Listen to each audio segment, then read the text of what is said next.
Jadi memang orang-orang semakin kerajingan, kemudian tadinya mungkin sepeda dijadikan sebagai alat transportasi, pilihan transportasi gitu ya, untuk misalnya goes ke tempat kerja atau ke kantor atau beraktivitas sehari-hari.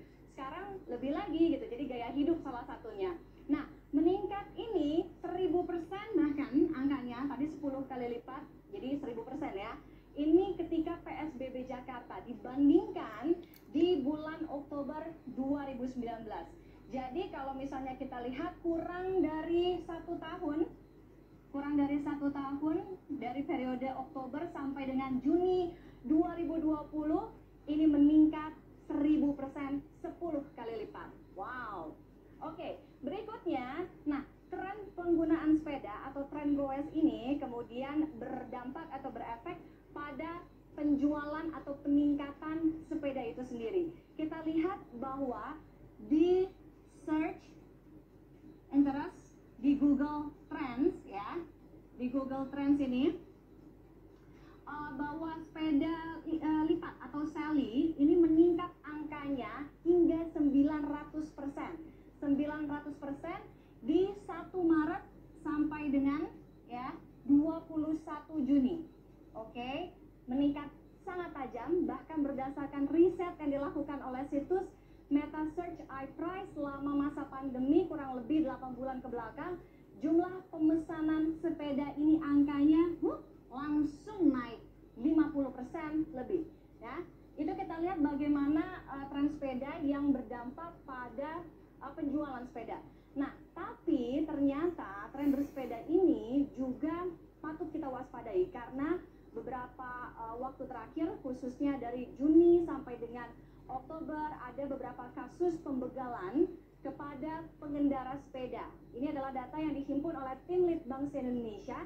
Kita lihat di bulan Juni, oke, saya belum mencet. Di 18 Juni 2020 ini ada kejadian atau kasus pembegalan sepeda di mana korbannya dibegal handphonenya atau telepon genggamnya, kemudian mengalami luka ya, luka bacok di bagian perut kiri. Kemudian yang paling banyak terjadi atau paling banyak dilaporkan, kita lihat juga bagaimana pengakuan korban yang viral di media sosial adalah sepanjang bulan Oktober paling tidak ada 4 kasus di Jakarta ya, kasus pembegalan sepeda. Kita lihat di 11 Oktober 2020 di Jakarta Selatan, ini juga pembegalan sepeda. Jadi pelaku mengambil handphone, kemudian bahkan mengancam korban dengan senjata tajam. Kemudian di 22 Oktober 2020 di Jakarta Selatan juga, ini adalah kasus yang menimpa Anjasmara, salah satu artis kita juga, ketika waktu itu mengendarai sepeda gitu ya di kawasan Kuningan Jakarta Selatan, bahwa katanya ada pelaku gitu yang mencoba untuk memepet gitu Anjasmara pada saat itu. Tapi Anjas melakukan perlawanan sehingga pelaku kabur. Kemudian di 26 Oktober, hanya berselang kurang dari 1 minggu, ada dilaporkan juga di Jakarta Pusat pembegalan handphone kepada salah seorang perwira TNI, ada Kolonel Marinir Pangestu Widiatmoko.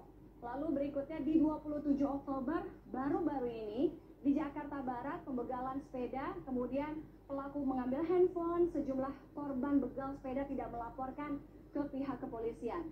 Jadi ini hanya beberapa case, mungkin saja ada beberapa korban di luar sana yang juga mengalami hal serupa, tapi sehingga ini yang membuat kepolisian agak sedikit kesulitan untuk mentrace atau untuk melacak kasus ini, untuk mengejar pelaku, karena memang korban-korban tersebut tidak melaporkan kepada pihak kepolisian. Tapi kalau misalnya kita lihat dari 5 kasus pembegalan sepeda yang dihimpun oleh tim Litbang Indonesia, kebanyakan terjadi di wilayah Jakarta Selatan. Di wilayah manapun, intinya para pesepeda harus tetap waspada, utamakan keselamatan dan keamanan Anda. Nah, apa yang harus diperhatikan?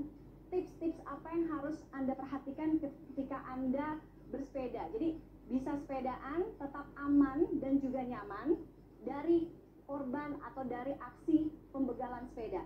Yang pertama ya, hindari tempat-tempat ya yang sepi. Hindari tempat-tempat yang sepi.